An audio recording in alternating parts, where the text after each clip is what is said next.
ನಮಸ್ಕಾರ ವಿದ್ಯಾರ್ಥಿಗಳೇ. ದ್ವಿತೀಯ PUCಯ 9ನೇ ಒಂದು ಪದ್ಯ ಶಿಲುಬೆಯೇರಿದ್ದಾನೆ ಅನ್ನುವಂಥದ್ದು. ಈ ಒಂದು ಪದ್ಯವನ್ನು ರಚಿಸಿದಂತಹವರು ನಿತ್ಯೋತ್ಸವ ಕವಿ ಅಂತಲೇ ಹೆಸರುವಾಸಿಯಾಗಿರುವಂತಹ KS ನಿಸಾರ್ ಅಹಮದ್ ರವರು. ಈ ಒಂದು ಪದ್ಯದ ಸಾರಾಂಶವನ್ನು ನೋಡೋಣ. ಇದಕ್ಕಿಂತ ಪೂರ್ವದಲ್ಲಿ KS ನಿಸಾರ್ ಅಹಮದ್ ಅವರ ಪರಿಚಯವನ್ನು ಮಾಡಿಕೊಳ್ಳೋಣ. KS ನಿಸಾರ್ ಅಹಮದ್ ರವರ ಜನನ 5 ಫೆಬ್ರವರಿ 1936. ಅವರು ಪ್ರಯೋಗಶೀಲತೆ ಮತ್ತು ವಿಭಿನ್ನ ಸಂವೇದನೆಯ ಮೂಲಕ ಕನ್ನಡ ಕಾವ್ಯಕ್ಕೆ ಹೊಸ ಆಯಾಮವನ್ನು ನೀಡಿದಂತಹವರು. ಹುಟ್ಟಿದ್ದು ದೇವನಹಳ್ಳಿಯಲ್ಲಿ, ಓದಿದ್ದು ಭೂಗರ್ಭ ವಿಜ್ಞಾನ. ಹಲವು ಕಾಲೇಜುಗಳಲ್ಲಿ ಪ್ರಾಧ್ಯಾಪಕರಾಗಿ ಸೇವೆಯನ್ನು ಸಲ್ಲಿಸಿ ಸದ್ಯ ಬೆಂಗಳೂರಿನಲ್ಲಿ ಇವರು ವಿಶ್ರಾಂತಿಯನ್ನು ಜೀವನವನ್ನು ನಡೆಸ್ತಾ ಇದ್ದಾರೆ.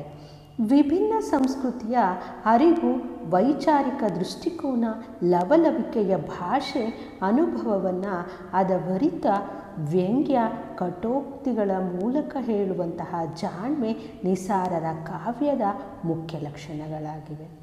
ಸಂಜೆ 5ರ ಮಳೆ, ಅನಾಮಿಕ ಆಂಗ್ಲರು ನೆನೆದವರ ಮನದಲ್ಲಿ ಸುಮುಹೂರ್ತ, ನಾನೆಂಬ ಪರಕೀಯ, ಆಕಾಶಕ್ಕೆ ಸರಹದ್ದುಗಳಿಲ್ಲ, ಸ್ವಯಂ ಸೇವೆಯ ಗಿಳಿಗಳು, ಬಹಿರಂಗ ಮೊದಲಾದ ಕವನ ಸಂಕಲನಗಳನ್ನು ನಿಸಾರ್ ಅಹಮದ್ ರವರು ಪ್ರಕಟಿಸಿದ್ದಾರೆ.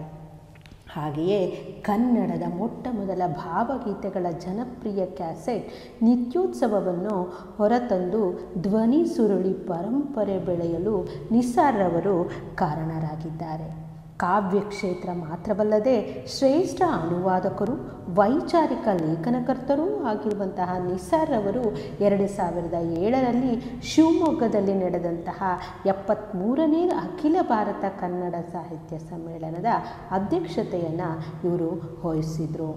ಭಾರತ ಸರ್ಕಾರದ ಪದ್ಮಶ್ರೀ ಪುರಸ್ಕಾರ, ಹಂಪಿ ಕನ್ನಡ ವಿಶ್ವವಿದ್ಯಾನಿಲಯ ನಾಡೋಜ ಪುರಸ್ಕಾರ, ಸೋವಿಯತ್ ಲ್ಯಾಂಡ್ ನೆಹರು ಪ್ರಶಸ್ತಿ, ರಾಜ್ಯ ಸಾಹಿತ್ಯ ಅಕಾಡೆಮಿ ಪ್ರಶಸ್ತಿ, ಆನಕ್ರೂ ಪ್ರಶಸ್ತಿ ಇತ್ಯಾದಿ ಗೌರವಗಳು ಇವರಿಗೆ ಸಂದಿವೆ, ಅಂದರೆ ದೊರೆತಿವೆ. ಪ್ರಸ್ತುತವಾದಂತಹ ಶಿಲುಬೆಯೇರಿದ್ದಾನೆ ಕವನ ಜೀಸಸ್ ಬಗ್ಗೆ ಗೋವಿಂದ ಪೈಯವರ ಗೋಲ್ಗಥಾ ಕವನ ಸಂಕಲನದ ನಂತರ ಬಂದ ವಿಶಿಷ್ಟ ಕವನ. ಜೀಸಸ್ನ ವ್ಯಕ್ತಿತ್ವ, ಆದರ್ಶಗಳನ್ನು ಅಪೂರ್ವವಾಗಿ ಚಿತ್ರಿಸಿರುವಂತಹ ಕವಿ ಆ ಕಾಲದ ಹಿಂಸೆ, ಕ್ರೌರ್ಯ, ಈ ಕಾಲದಲ್ಲಿಯೂ ಹೊಸ ರೂಪದಲ್ಲಿ ಮುಂದುವರಿತಾ ಇರುವಂತಹ ದುರಂತವನ್ನು ಕಟ್ಟಿಕೊಟ್ಟಿದ್ದಾರೆ. ಜೀಸಸ್ನ ಸಾವನ್ನು ವಿಷಾದದಿಂದ ನೋಡುವಂತಹ ಕವಿ ಆತ ಇಂದು ಅಸಂಖ್ಯ ಹೃದಯಗಳಲ್ಲಿ ಮಾನವತೆಯ ಕಿಡಿಯನ್ನು ಹಚ್ಚಿ ಹೋಗುವ ಬಗ್ಗೆ ಹೆಮ್ಮೆಯನ್ನು ವ್ಯಕ್ತಪಡಿಸಿದ್ದಾರೆ. ಹಾಗೆ ಈ ಒಂದು ಪ್ರಸ್ತುತವಾದಂತಹ ಪದ್ಯದ ಒಂದು ಆಕರ ಗ್ರಂಥ ಅಂದರೆ ವ್ಯಕ್ತಿಪರ ಕವನಗಳು ಅನ್ನುವಂತಹ ಒಂದು ಕೃತಿ. ಲೇಖಕರು KS ನಿಸಾರ್ ಅಹಮದ್ ರವರು. ಟಿಪ್ಪಣಿಗಳು: ಸ್ಕರ್ಟಿನ ಹುಡುಗಿಯ ಮೊಣಕಾಲಲ್ಲಿ ಬೆಚ್ಚಗಾಗಿದೆ ಮೊಂಬತ್ತಿ ಅನ್ನುವಂಥದ್ದು. ಈ ಸಾಲುಗಳು ಕ್ರಿಶ್ಚಿಯನ್ ಧರ್ಮಕ್ಕೆ ಸೇರಿದಂತಹ ಹುಡುಗಿಯರು ಸಾಮಾನ್ಯವಾಗಿ ಧರಿಸುವಂತಹ ದಿರಿಸನ್ನು ಮತ್ತು ಅವರು ಮಂಡಿಯೂರಿ ಮೊಂಬತ್ತಿ ಹಚ್ಚಿ ಪ್ರಾರ್ಥನೆ ಸಲ್ಲಿಸುವಂತಹ ರೀತಿಯನ್ನು ನೆನಪಿಸ್ತಾರೆ.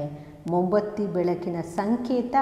ಪ್ರಾರ್ಥನೆಯ ಮೂಲಕವೇ ಬೆಚ್ಚಗಾಗಿದೆ ಮೊಂಬತ್ತಿ ಎಂದು ಹೇಳುವ ಮೂಲಕ ಕವಿ ಬೆಚ್ಚನೆಯ ಪ್ರಾರ್ಥನೆಯ ದಿವ್ಯ ಅನುಭವವನ್ನು ಇಲ್ಲಿ ಕಟ್ಟಿಕೊಟ್ಟಿದ್ದಾರೆ.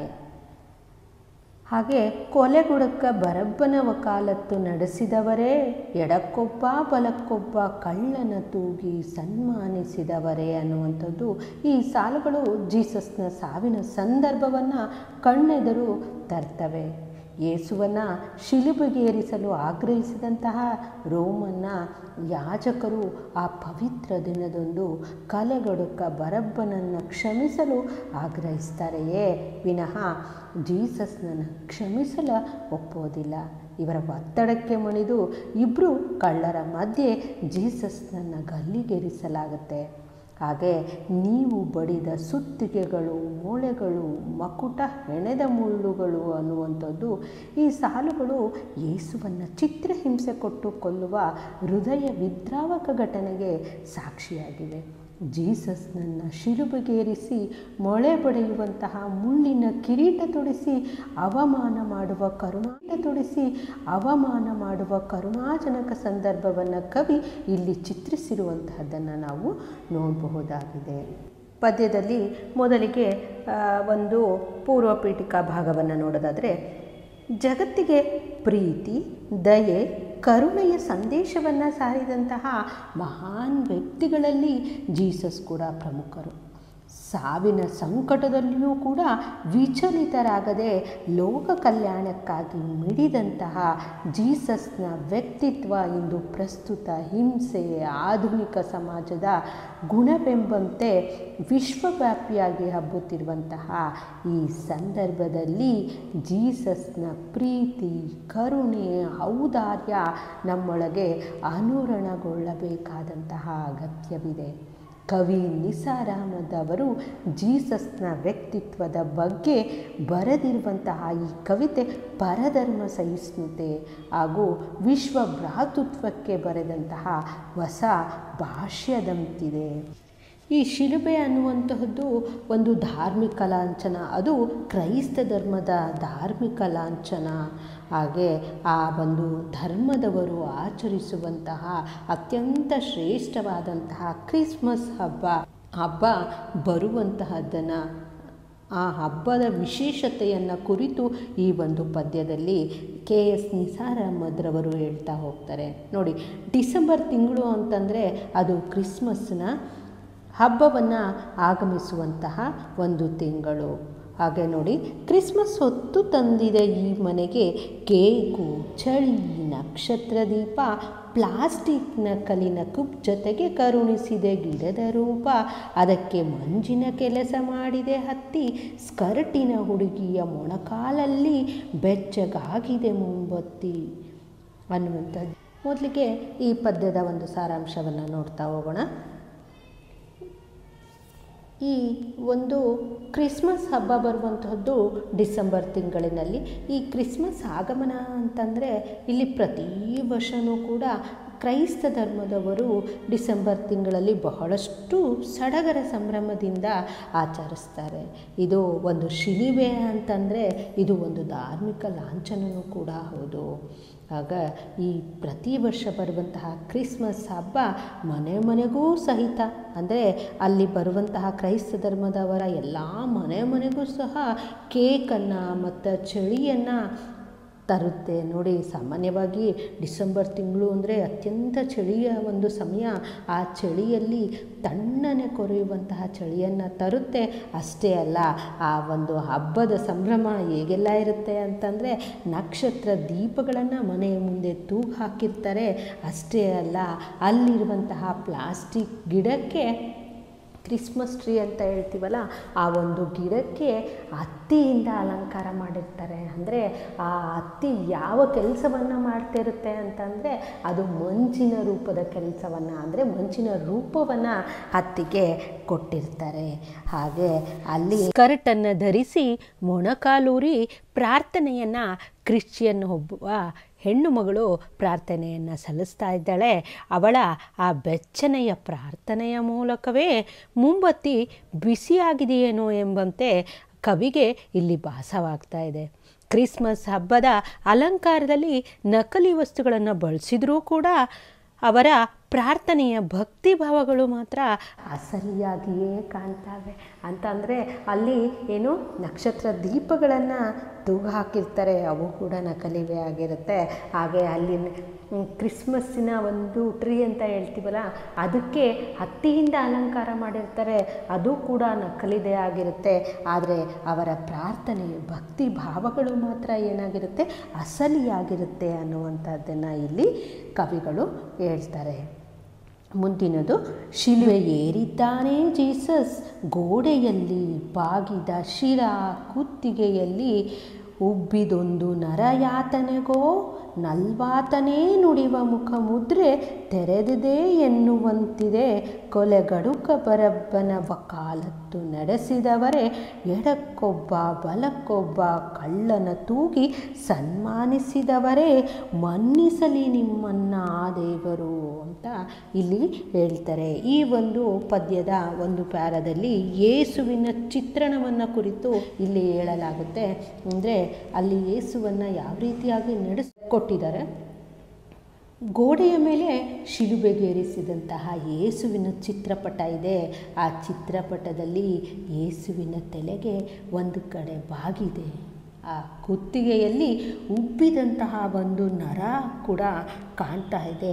ಅದು ಹೇಗಿದೆ ಅಂದರೆ ಅವರ ಒಂದು ವ್ಯಕ್ತಿತ್ವ ನೋವಿನಲ್ಲಿಯೂ ಕೂಡ ನಲ್ವಾತನ್ನೇ ಬಯಸುವಂತಹ ಮುಖಮುದ್ರೆ ಇದೆ. ನಲ್ವಾತನ್ನೇ ಅಂತಂದರೆ ಒಳ್ಳೆಯ ಮಾತನ್ನೇ ಬಯಸ್ತಾ ಶಿಲುಬೆ ಏರಿಸುವಾಗ ಆತನಿಗೆ ಮೊಳೆಗಳನ್ನು ಹೊಡೆದಿರೋದ್ರಿಂದ ಬಹಳಷ್ಟು ನೋವು ದುಃಖ ಉಂಟಾಗುತ್ತದೆ. ಆದರೆ ಯೇಸುವಿನ ಮುಖದಲ್ಲಿ ಅದ್ಯಾವುದೂ ಕೂಡ ಕಾಣ್ತಾ ಇಲ್ಲ. ಬದಲಾಗಿ ಆ ನೋವಿನಲ್ಲಿಯೂ ಕೂಡ ಎಲ್ಲರಿಗೂ ನಲ್ವಾತನೇ ಅಂದರೆ ಒಳ್ಳೆಯದನ್ನೇ ಮಾಡಬೇಕು ಅನ್ನುವಂತಹ ಒಂದು ಮುಖಮುದ್ರೆ ಕಾಣಿಸ್ತಾ ಇದೆ. ಅಷ್ಟೇ ಅಲ್ಲ, ತನ್ನನ್ನು ಗಲ್ಲಿಗೇರಿಸಿದವರಿಗೂ ಕೂಡ ಒಳ್ಳೆಯದನ್ನೇ ಮಾಡು ಎಂಬ ಪ್ರಾರ್ಥನೆ ಆತನ ಮುಖದಲ್ಲಿ ಕಾಣಿಸ್ತಾ ಇದೆ. ತೆರೆದ ಎದೆಯನ್ನು ಹೊಂದಿದ್ದಾನೆ ಅಂದರೆ ವಿಶಾಲವಾದಂತಹ ಹೃದಯವನ್ನು ಹೊಂದಿದಂತಹವನು ಆತ. ಯಾರು? ಯೇಸು ಆ ರೀತಿಯಾಗಿ ಕಾಣಿಸ್ತಾ ಇದ್ದ. ಅವತ್ತು ಯೇಸುವನ್ನು ಶಿಲುಬೆಗೇರಿಸಬೇಕೆಂದು ಆಗ್ರಹ ಮಾಡಿದಂತಹ ಯಾಜಕರು ಆ ಪವಿತ್ರ ದಿನದೊಂದೇ ಕೊಲೆಗಡುಕನಾದಂತಹ ಬರಬ್ಬನನ್ನು ಕ್ಷಮಿಸಬೇಕು ಅಂತ ಆಗ್ರಹ ಮಾಡ್ತಾರೆ. ಆದರೆ ಜೀಸಸ್ನನ್ನು ಕ್ಷಮಿಸಲಿಕ್ಕೆ ಒಪ್ಪೋದಿಲ್ಲ. ಯೇಸುವಿನ ಬಲಕ್ಕೆ ಒಬ್ಬ ಮತ್ತು ಎಡಕ್ಕೆ ಒಬ್ಬನನ್ನು ಅಂದರೆ ಒಬ್ಬ ಕಳ್ಳನನ್ನು ನಿಲ್ಲಿಸ್ಬಿಟ್ಟು ನಡುವೆ ಯೇಸುವನ್ನು ಶಿಲುಬೆಗೆ ಏರಿಸಲಾಗುತ್ತೆ. ನಿಮ್ಮನ್ನು ಆ ದೇವರು ಕ್ಷಮಿಸಲಿ ಎಂಬ ಭಾವನೆ ಆತನ ಮುಖದಲ್ಲಿ ಕಾಣಬಹುದು ಅಂತ ಹೇಳ್ಬಿಟ್ಟು ಇಲ್ಲಿ ನಿಸಾರ್ ಅಹಮದ್ ರವರು ಹೇಳ್ತಾರೆ. ಅಂದರೆ ಆ ನೋವಿನ ಸ್ಥಿತಿಯಲ್ಲಿಯೂ ಕೂಡ ಆತನು ಒಳ್ಳೆಯದನ್ನೇ ಬಯಸ್ತಾ ಇದ್ದ ಅನ್ನುವಂಥದ್ದನ್ನು ವ್ಯಕ್ತಪಡಿಸುವಂತಹ ಒಂದು ಸಂದರ್ಭವನ್ನು ಇಲ್ಲಿ ಕವಿಗಳು ವ್ಯಕ್ತಪಡಿಸಿದ್ದಾರೆ. ನೀವು ಬಡಿದ ಸುತ್ತಿಗೆಗಳು ಮೊಳೆಗಳು, ಮುಕುಟ ಹೆಣೆದ ಮುಳ್ಳುಗಳು, ಹಬ್ಬಿಸಿದ ಸುಳ್ಳುಗಳು, ರೋಮನರ ಕಿವಿಡೆಬ್ಬಿಸುವ ಕೊಂಬುಗಳು, ಕಾಲರಾಯನ ಗುಜುರಿ ಸೇರಿಲ್ಲ ವೇಷ ಮೆರೆಸಿವೆ ಅಷ್ಟೇ. ಈ ಎಲ್ಲ ಕೇಡುಗಳು ರೈಫಲ್ಲು, ಟ್ಯಾಂಕು, ಬಾಂಬು, ಗ್ರಾನೇಡ್ಗಳು ಅವಕ್ಕೆ ಚಲನೆಯೊದಗಿಸಿವೆ. ನಿಮ್ಮವೇ ಬಲಿಷ್ಠ ಕೈಗಡೆಯಾಳದ ಮುಹಿಗಳು ಅಂತ ಇಲ್ಲಿ ಹೇಳ್ತಾರೆ. ನೋಡಿ, ಇಲ್ಲಿ ಜೀಸಸ್ನ ಶೋಷಿತರನ್ನು ಕಣ್ಣೊರೆಸುವಂತಹ ಸಂತ ಈತನಾಗಿದ್ದ. ಯಾರು? ಯೇಸು ಶೋಷಿತರ ಕಣ್ಣೀರನ್ನು ಒರೆಸುವಂತಹ ಸಂತ ಅಂತ ಹೇಳ್ಬಿಟ್ಟು ಈ ಒಂದು ಪ್ಯಾರದಲ್ಲಿ ಹೇಳಲಾಗುತ್ತೆ. ಅಂತೂ ಯೇಸುವು ಹೊಡೆದಂತಹ ಸುತ್ತಿಗೆ ಮೊಳೆಗಳು, ಯೇಸುವಿಗೆ ಶಿಲುಬೆಗೆ ಏರಿಸಲಿಕ್ಕೆ ಆಗ ಹೇಗೆ ಸುತ್ತಿಗೆ ಮೊಳೆಗಳಿಂದ ಆತನನ್ನು ತಲೆಯ ಮೇಲೆ ಇಟ್ಟಂತಹ ಮುಳ್ಳಿನ ಕಿರೀಟಗಳು, ಆತನ ಮೇಲೆ ಹಬ್ಬಿಸಿದಂತಹ ಸುಳ್ಳಿನ ಆರೋಪಗಳು, ರೋಮನ್ನರಿಗೆ ಸತ್ಯ ತಿಳಿಯದಂತೆ ಸುಳ್ಳು ಗದ್ದಲ ಅಂದರೆ ವಾಲಗ. ಅದು ಹೇಗೆ ಅಂದರೆ ವಾಲ್ಗ ಅಂತಂದರೆ ಅದು ಊದುವಂತಹ ಒಂದು ಸಾಧನ. ಆ ರೀತಿಯಾಗಿ ಅದು ಕಾಲಗರ್ಭವನ್ನು ಸೇರಿದೆ. ಅದು ಹೇಗೆ ಉಳಿದು ಅದು ಬೇರೆ ರೂಪದಲ್ಲಿ ಮುಂದುವರೆದು ಬಂದುಬಿಟ್ಟಿದೆ. ಇವತ್ತಿಗೂ ಕೂಡ ವೇಷ ಮರೆಸ್ಕೊಂಡು ಮುಗ್ಧರ ಮನಸ್ಸಿನ ಹಿಂಸೆಗಳಾಗ್ಬಿಟ್ಟಿವೆ. ಮಳೆ, ಸುತ್ತಿಗೆ, ಮುಳ್ಳು ಅಂದು ಅವರ ಕೈಯಲ್ಲಿದ್ದದ್ದು ಇಂದು ರೈಫಲ್ಲು, ಟ್ಯಾಂಕು, ಬಾಂಬು, ಗ್ರಾನೇಡ್ಗಳ ರೂಪದಲ್ಲಿ ಬದಲಾಗಿವೆ. ಅಂದಿನ ಅಧಿಕಾರಶಾಹಿಗಳ ಕಬಂಧ ಬಾಹುವಿನ ದ್ವೇಷ, ಅಸೂಯೆಗಳು ಇಂದು ಈ ರೂಪವನ್ನು ತಾಳಿವೆ ಅಂತ ಹೇಳ್ಬಿಟ್ಟು ಕವಿಗಳು ಅಭಿಪ್ರಾಯವನ್ನು ಪಡ್ತಾರೆ. ನೋಡಿ, ವಾಲಗ ಅಂತಂದರೆ ಒಂದು ಊದುವಂತಹ ಸಾಧನ, ಅಂದರೆ ಸುಳ್ಳಿನ ಒಂದು ಸುದ್ದಿಯನ್ನು ಹರಡಿಸುವಂತಹ ಒಂದು ಇದಕ್ಕೆ ಇಲ್ಲಿ ವಾಲಗ ಅನ್ನುವಂತಹ ಪದವನ್ನು ಇಲ್ಲಿ ಕವಿಗಳು ಬಳಸಿದ್ದಾರೆ. ಹಾಗೆ ರೈಫಲ್ಲು ಅಂದರೆ ಪಿಸ್ತೂಲಿಗೆ ರೈಫಲ್ಲು ಅಂತ ಹೇಳ್ಬಿಟ್ಟು ಕರೀತಾರೆ. ಹಾಗೆ ಗ್ರಾನೇಡು ಅನ್ನುವಂಥದ್ದು ಒಂದು ಯುದ್ಧ ಸಾಧನ. ಹಾಗೆ ಇವೆಲ್ಲವಕ್ಕೂ ಕೂಡ ಚಲನೆ ಒದಗಿಸಿದೆ, ಅವುಗಳು ಕೂಡ ನಡೀತಾನೆ ಇದೆ. ಇವುಗಳನ್ನೆಲ್ಲ ಬಳಸುವಂತಹದ್ದು ಎದೆಯಾಳದ ಮುಯ್ಯಿಗಳು ಅಂತಂದರೆ ಸೇಡನ್ನು ತೀರಿಸಿಕೊಳ್ಳುವಂಥದ್ದು ಅಂತ ಹೇಳ್ತು. ಹಾಗೆ ಮುಂದಿನದು, ಇರುವ ತನಕ ನಿಮ್ಮ ಸಾಮ್ರಾಜ್ಯ ಆಗುತ್ತೇನ ಕ್ರೋಧ, ತಿಳಿಗೇಡಿತನಕ್ಕೆ ಆಜ್ಯ ಬಂದೇ ತೀರುತ್ತದೆ, ದೈವೀ ರಾಜ್ಯ ಎನ್ನುವಂತೆ ಏರಿದ್ದಾನೆ. ಶಿಲುಬೆ, ಇಗರ್ಜಿ, ಮಸಜೀದು, ದೇವಸ್ಥಾನ, ಮಠಗಳಲ್ಲಿ ಮತರಹಿತ ಹಠಗಳಲ್ಲಿ, ಕೋರ್ಟು, ಕಾರ್ಖಾನೆ, ಠಾಣೆಗಳಲ್ಲಿ ಕಣ್ಬೆಳಕಿತ್ತೆಸೆದು ಕುರುಡುಗೊಳಿಸುವ ನಮ್ಮ ಬಂದಿಖಾನೆಗಳಲ್ಲಿ, ದವಾಖಾನೆಗಳ ಕೋಣೆಗಳಲ್ಲಿ ಮಾಹೆಗೊಂದಾವರ್ತಿ ಹಣತೆ ಒತ್ತಿಸಿಕೊಳ್ಳದ ದಲಿತ ವಾಸದ ಸೋಗೆ ಬಿಲಗಳಲ್ಲಿ ದಿನನಿತ್ಯ ಶಿಲುಬೆ ಏರಿದ್ದಾನೆ ಜೀಸಸ್. ಅಸಂಖ್ಯ ಕ್ರಿಸ್ಮಸ್ಸುಗಳ ಹರಸಿ, ಶೋಷಿತರ ಕಂಬನಿಯನೊರಸಿ, ಸತ್ಯಕ್ಕೆ ಹೊಸ ಕವಲುಗಳ ತೆರೆಸಿ.